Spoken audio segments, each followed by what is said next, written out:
I didn't say a word when they handed me that eviction notice. I just slid the 1923 water rights deed across the table and watched 35 McMansions turn into lakefront property. The Willowbrook Estates HOA thought they could steal my grandfather's farm while I was deployed in Afghanistan. These pompous bureaucrats built their perfect suburban paradise on stolen land, complete with tennis outfit Karens patrolling in golf carts. What they didn't know: I'm an Army Corps engineer. That little earth dam on my property had been waiting 45 years for someone stupid enough to build downstream. The audacity was truly something to behold. Until the spillway gates opened, their luxury development got its first taste of natural flooding. All this was going to be satisfying. Where are you watching from? Drop a comment below, because you're about to witness the most beautiful HOA takedown involving federal water law and gravity. Let me introduce you to Jake Morrison. That's me, 34 years old, Army Corps of Engineers, and the third-generation owner of 47 acres of prime Texas land just outside Austin. My grandfather, who we all called Pops, bought this property back in 1955. When Austin was still a sleepy college town and barbecue joints outnumbered tech companies by about 1,000 to 1. Pops was the kind of man who believed in taking care of the land and the people on it. In 1978, he built a small earth dam on our property. Nothing fancy, just good engineering, designed to collect rainwater for the cattle and help our downstream neighbors during dry spells. The Army Corps of Engineers even helped him with the design. Pops always said that someday the back 40 acres would be worth something special. But for now, it was just beautiful rolling hills where we ran cattle and I learned to hunt.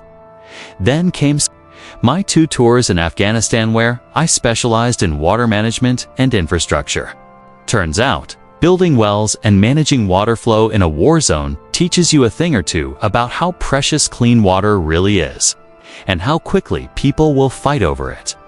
While I was on my second deployment, Pops passed away. The property went into a trust managed by my well-meaning but overwhelmed sister, Sarah, who lives in California and knows about as much about Texas land law as I know about surfing. She hired a local property management company called Lone Star Land Services to handle the taxes and upkeep. The property taxes got paid automatically. But here's the thing: Sarah never actually looked at the tax assessment. Big mistake.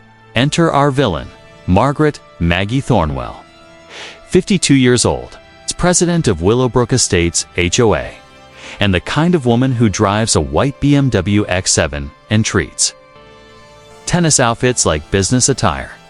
Maggie's got that particular brand of passive-aggressive sweetness that Southern women perfect. Around age 45, you know the kind, where they'll smile while they're stabbing you in the back and somehow make it sound like they're doing you a favor. Maggie's married too, City Councilman Rick Thornwell, which should tell you everything you need to know about how she gets things done.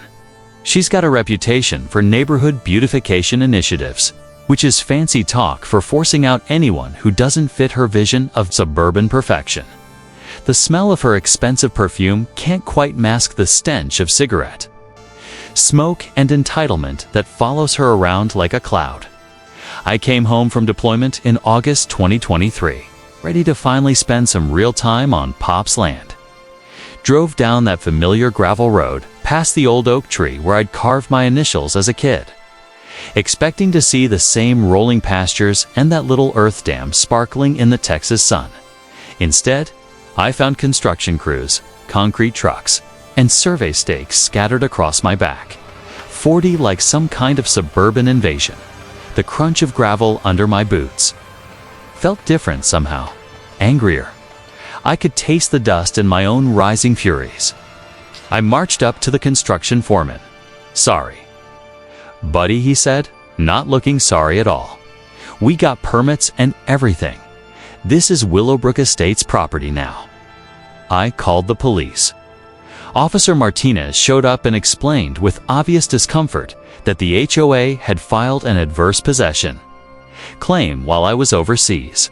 Apparently, when nobody's actively using land for a certain period and, if you can prove you've been improving it too, can sometimes claim ownership. It's an old law designed to prevent land from sitting empty forever. But it's become a favorite tool of developers and HOAs looking to expand their empire. That's when Maggie appeared, driving up in her little golf cart like some kind of suburban warlord. Her voice had that syrupy sweetness that immediately made me want to check my wallet. "Your family abandoned this land, honey," she said, smiling, like she was doing me a favor. "We're just putting it to good use for the community." But here's what really got my blood boiling. I discovered that her construction crews had diverted the small creek that feeds Pop's Dam. The water level was dropping every single day with it. 45 years of careful water management that had helped our neighbors through droughts, floods, and everything in between. As I stood there watching the water level drop, Maggie's parting shot echoed in my ears. "You should have stayed closer to home, soldier boy." That's when I knew this wasn't just about land, it was a war. I hired the first attorney I could find. Big mistake. This guy quoted me $85,000 just to challenge the zoning change.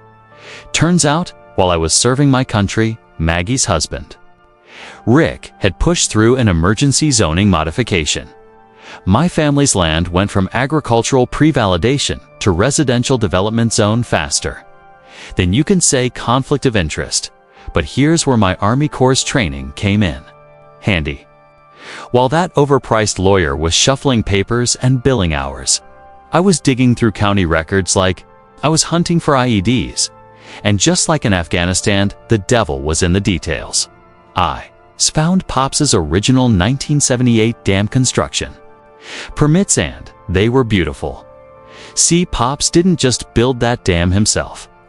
He worked directly with the Army Corps of Engineers for flood control and watershed management. That meant federal jurisdiction. And here's your first knowledge nugget. Any dam built with federal guidance creates federal jurisdiction that local HOAs can't override. Period. The metallic taste of adrenaline hit my tongue as I realized what I'd found. This wasn't just a property dispute anymore. It was a federal case. But what gets better? While I was photocopying permits at the courthouse, I stumbled across a 1923 water rights deed buried in the old records my great-grandfather had purchased. Senior water rights to the entire Willow Creek watershed. These rights were older than the city, older than the county's municipal water system, older than every single one of those McMansions sitting on my land. They weren't just stealing my property. They were stealing my water. Meanwhile, Maggie was busy playing the victim. She organized an emergency HOA meeting about the dangerous dam structure, complete with a local news crew she'd obviously tipped off in advance. I watched her on the evening news, standing in front of her perfectly manicured lawn, talking about children's safety and neighborhood security. "We're just concerned about our children's safety," she said, dabbing at her eyes with a tissue. "That dam looks ready to burst, and we have families living right downstream." The funny thing about local news, they love a good story, but they're not always great with follow-up research. If they'd bothered to check, they would have found that my dam had passed its most recent safety inspection with flying colors. But Maggie wasn't done. She posted on the Nextdoor app, a digital neighborhood watch where HOA presidents go to flex their petty authority. Her post warned about aggressive property disputes and unstable individuals in the area. She never mentioned my name, but she didn't have to. In a community that small, everyone knew exactly who she was talking about. The smell of diesel exhaust mixed with cedar. Pollen hung heavy in the August air as I stood on my front porch each evening, watching their construction crews work double shifts. They were racing to finish those houses before I could get any kind of legal injunction. Every night, I counted new foundation pours. Every night. The water level in Pop's Dam dropped another inch. That's when I called my old Army buddy. Tony Riggs, who now works for the EPA Enforcement Division. 20 minutes on the phone with Tony taught me more about environmental law than 3 hours with that expensive attorney. Jake, Tony said, if they're diverting a natural waterway without federal permits, that's a Clean Water Act violation. And if your dam has federal jurisdiction. He didn't need to finish the sentence. I started documenting everything: trail cameras around the property perimeter, TIRMS-TEM photos of every water diversion flow, measurements at 3 different points along the creek. My sister Sarah called from California, begging me to just take the money and walk away. But this wasn't about money anymore. It was about the crunch of gravel under construction boots that had no business being on my land. It was about the sound of Maggie's heels clicking across courthouse marble during zoning hearings that should never have happened. It was about the bitter taste of courthouse coffee during research sessions that revealed just how deep this corruption went. But most of all, it was about that dam Pops built it to help the community during dry spells. For 45 years, it had been a source of life for our neighbors downstream. Maggie's crew was turning it into a decorative pond for McMansions. Here's the thing about water rights in Texas. They're older than oil rights, older than mineral rights, and a hell of a lot harder to steal. But you have to know how to fight for them. As I stood there watching another concrete truck rumble past my kitchen window, I realized something important. This wasn't going to be one in a courtroom with expensive lawyers and legal briefs. This was going to be one with engineering. The security camera footage was chef's kiss perfect. One of Maggie's hired security experts in tactical gear kneeling in the mud, shoving quickset concrete into my spillway's hydraulic lines like some kind of suburban saboteur. His buddy playing lookout with a walkie-talkie, whispering clear like they were in a bad spy movie. Deputy Rodriguez waited in the shadows, letting them commit felony vandalism on camera before flipping on his floodlight. The arrest was poetic. Justice Mr. Tactical Vest screamed about protecting community infrastructure while holding a bag of concrete mix at 2 a.m. Try explaining that to a judge. By sunrise, Maggie was on the Austin morning show, dressed like a Sunday school teacher, dabbing her eyes with a tissue. Veterans need mental health support, not weapons. Her voice trembled like a politician caught embezzling. This man learned to use water as a weapon in Afghanistan. He's threatening to wash away children's homes. Rick, ever the loyal, corrupt lackey, played concerned city engineer. Warning of catastrophic dam failure, conveniently forgetting my dam had passed 45 years of inspections. But while Maggie sobbed for the cameras, my surveillance was paying off. Every sabotage attempt, every illegal entry, all documented. Then Tony dropped the bomb. Federal wiretaps on Rick's office phone. They weren't just corrupt, they were desperate. The 6 a.m. legal ambush. Rick's next move. A 6 a.m. emergency restraining order. Hearing judge pre-selected his golf buddy.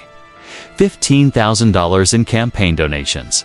Amanda filed for recusal, but we knew the fix was in. If they couldn't stop me legally, they'd cheat. Maggie's neighborhood safety patrol showed up with folding chairs, coolers, and protect our kids signs, planning to live stream my environmental terrorism. Perfect optics for her. Suburban moms versus dangerous veteran.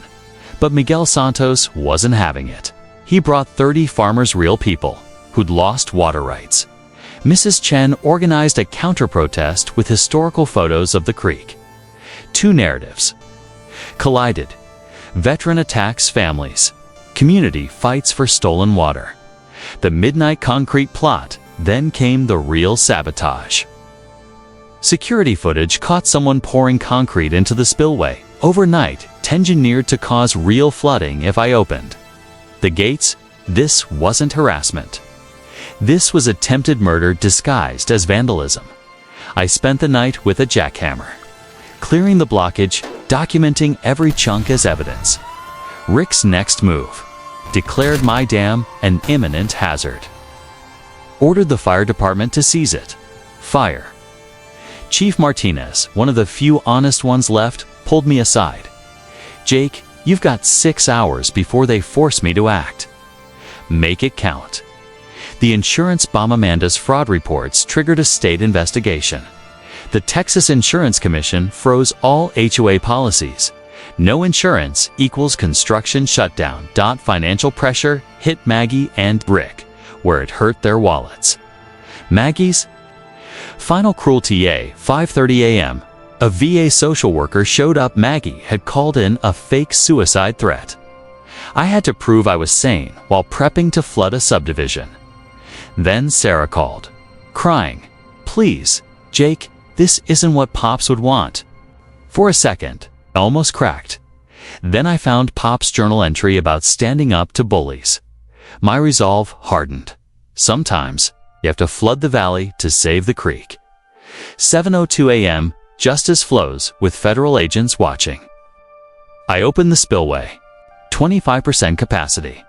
The sound wasn't destruction, it was water coming home. Willow Creek returned to its original path, right where nature intended. Miguel Santos knelt in the water, crying. This fed my grandfather's farm for 60 years. Maggie? She screamed at federal agents to arrest me. Live on Facebook. IPA agent Kim shut her down. "Ma'am, he has the legal right to operate his dam." Local news helicopters circled. The reporter asked Maggie, "The water's flowing where it always did? How is this an attack?" Her narrative collapsed in real time. Rick's meltdown. Rick called Judge Walsh, screaming about millions in property value. Amanda recorded it all. Texas is a one-party consent, state legal gold. The aftermath. Farmers got their water back. Mrs. Chen's garden irrigation flowed again. The diner owner brought kolaches, saying, "This is how it should be." Even Maggie's supporters started leaving. Hard to protest water flowing where it belongs. The insurance collapse accelerated. State investigators froze all construction. Maggie's $2.3 million investment is now worthless without stolen water. She screamed at me, "You destroyed 35 families." My response, loud enough for every camera: "No, ma'am. I restored what you stole. By water rights, legally like everyone else." Hey. The courtroom reckoning. Judge Walsh's courtroom was packed tighter than a conspiracy theorist's bunker. Maggie arrived with Houston lawyers, expert witnesses, and a new conservative wardrobe playing concerned community leader. I wore Pop's cowboy hat. Sometimes the best armor is just being yourself. Her lawyer's opening. This disturbed veteran is using water as a weapon. Amanda's counter. 1978 flood covenant equals legal obligation to release water. EPA testimony equals natural flow restored. Historical photos equals proof. Maggie diverted the creek. Then Tony Riggs dropped the bomb. 3 federal environmental violations. Insurance fraud. Protected habitat destruction. Rick took the stand, exploded. This is a federal setup. Amanda played his recorded meltdown about property values. The gallery gasped.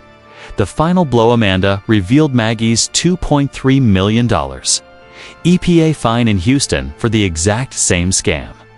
The federal prosecutor stood. "We're opening a RICO investigation." Judge Walsh had no choice. Denied all restraining orders. Ruled my spillway operation legal. Ordered HOA to stop interfering. Rick was escorted out by federal agents. Maggie fled reporters. Speeding off in her BMW. The real victories. Farmers celebrated with tamales and beer. I realized this was never about revenge. It was about community, the kind. Pops built, water flows where it belongs. So does justice. 6 months later, justice flowed like water. The courtroom gavel fell. Rick Thornwell pleaded guilty, 3 years. In federal prison, orange jumpsuit replacing his city council blazer. Maggie, $8.7 million in civil penalties. She filed for bankruptcy faster than water through a busted levee. The construction company got nuked $12 million EPA fine. Lifetime ban from federal contracts. The HOA dissolved like sugar in Texas rain, replaced by a real community association. Focused on environmental stewardship, not petty tyranny, my land. Federal environmental designation spiked its value to $1.2 million more than any McMansion could have dreamed. The $340,000 insurance fraud settlement? I bought Miguel's family farm at auction and handed him the deed. Turns out, nature pays better than corruption. The creek's revenge where Maggie's mini-mansions were supposed to stand. Now it's kayakers, birdwatchers, and kids catching Guadalupe bass. Mrs. Chen's garden became a sustainable agriculture showcase. 3 downstream. Farms had their best harvest in a decade. The local diner, unofficial HQ for the Willow Creek Restoration Association where farmers and environmentalists plot against the next corporate water thief. The environmental wind was sweeter than revenge. Guadalupe's population rebounded in 4 months. 12 bird species returned. Audubon Society counted Texas parks and wildlife designated it a permanent wildlife corridor. My spillway operation. Now an Army Corps training case study. Sometimes the best revenge is just doing your job right. Renovated Pop's farmhouse with solar panels and rainwater harvesting. Sarah moved back from California to run our agritourism biz. Amanda. Let's just say fighting crime together, Sparks. Something hotter than a Texas summer. Bigger than us. Pops Morrison Environmental Scholarship. First recipient, Miguel's daughter Maria, now studying water engineering at UT Annual Creek Days Festival, Barbecue. Live music and veteran support programs, water. Rights Legal Defense Fund. Already helped 6 communities fight corporate theft. Moment. Kids swimming in the creek where Maggie's luxury homes were supposed to be. Our case went viral. Nationwide to 147 families across 3 states filed similar lawsuits. Maggie's old Houston HOA got RICO. To federal agencies updated water enforcement guidelines. Now I consult for communities fighting HOA corruption. My phone blows up daily, every Sunday. I take creek water in a mason jar to Pop's grave. It's singing again, I tell him. The Willow Creek Conservation Trust now owns development rights to the whole watershed. No one's stealing this water ever again. Your fight matters, SIF you're battling. HOA. Tyranny, environmental destruction, bureaucratic bullies. Remember? 1. Document everything. Trail cameras greater than lawyers too. Find allies, farmers, vets, little old ladies with grudges. 3. The law favors truth. Eventually drop your HOA horror stories below. Read every one. Subscribe for more community versus corruption wins. Next week, how my neighbor cut power to City Hall during the mayor's wedding. Solar revenge is chef's kiss. Water finds a way. Justice finds a way. And pissed off communities, we win. Willow Creek flows free, y'all.